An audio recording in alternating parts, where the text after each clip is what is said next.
کچھ ضرور شامل ہوں گے کسی بھی سائٹ سے، لیکن نہیں شامل ہوں گے کیا؟ مطلب تھے ہم نے اس پروگرام پہ بات کی ہے.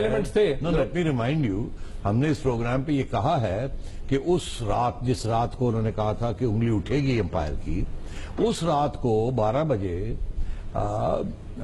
یہ روگ ایلیمنٹس نے ایک شخص کو میاں نواز شریف کے پاس بھیجا تھا.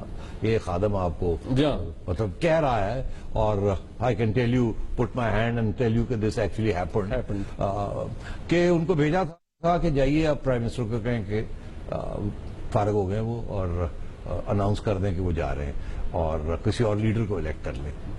تو اس وقت نواز شریف صاحب نے ان کو واپس گاڑی میں اسکورٹ کر کے کہا تھا کہ تکلیف کیوں کی آپ نے ٹو برنگ سچ نیوز، جائیے کہہ دیجئے پرائم منسٹر ہاؤس خالی، آنا چاہتے ہیں تو آ جائیں.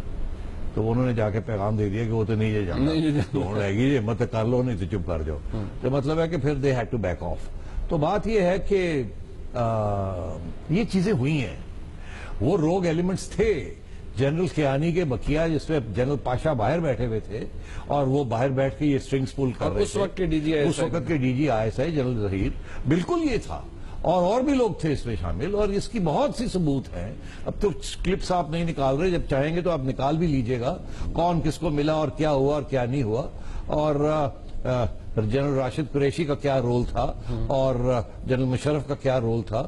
بہت سی چیزیں ہیں، یہ چھپی بھی نہیں ہیں، یہ ساری سامنے ہم نے. مگر پرابلم ہمارا یہ ہے کہ ہم ایسی کوئی بات نہیں کرنا چاہتے جس میں پاکستان کی افواج جو ہے اس کو کنٹروورشل بنایا جائے. جرنیل ضرور کنٹروورشل اس ملک میں ہوئے ہیں، مگر as a not the institution بیچاری کیا کرے. اگر کوئی روگ جنرلز نکل آتے ہیں فرام ٹائم ٹو ٹائم تو اس کا کیا کرے انسٹیٹیوشن؟ شکر کریں کہ پھر ان کو راستہ دکھا دیا جاتا ہے گھر جانے. اچھا، اس سے پہلے کہ میں اس بات پر آؤں اور آپ کو تاریخی طور پر بتاؤں کہ 2014 میں پارٹی لیول پہ کس طرح سے یہ بات ڈسکس ہو رہی تھی عمران خان صاحب کی پارٹی لیول پہ، یہ کہ جوڈیشری کو کس طرح سے ایکٹیویٹ کیا جائے گا، کس طرح سے استعمال کیا جا سکتا ہے.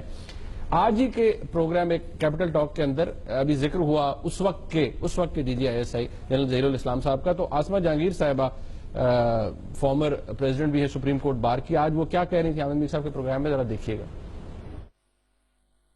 ہمارے وکیل جو ہیں بہت سارے، کچھ جو آفس بیررز ہیں، میں ان کے نام نہیں لینا چاہتی ہوں، مگر وہ آپ کے ٹی وی پہ آ کے کہہ دیں گے. ان آفس بیررز کو آئی ایس آئی کے چیف نے بلایا. کس نے؟ آئی ایس آئی کے چیف، وہ اسلام صاحب کے کیا جنرل ظہیر الاسلام، ہاں وہی، انہوں نے بلایا ان کو، اور باقاعدہ ان کو کہا کہ آپ لوگ مدد کریں. اور کئیوں کو یہ بھی کہا کہ وہ مائی، میرے متعلق کہ وہ مائی جو ہے وہ بڑی خلاف ہے فوج کی. یہ بھی باتیں آئی مجھے. تو میں نے کہا بھائی میں فوج کے خلاف نہیں ہوں، میں اس چیز کے خلاف ہوں کہ فوج کو چاہیے ہی نہیں، یہ اس کا کام ہی نہیں بنتا کہ وہ آ کے حکومت کرے یا پیچھے سے چابی دے. اب یہ واللہ عالم مجھے کہ کیا عمران خان کو یہ کہتے رہے ہیں یا وہ خود ڈیلوشنل ہے، یہ میں نہیں کہہ سکتی ہوں.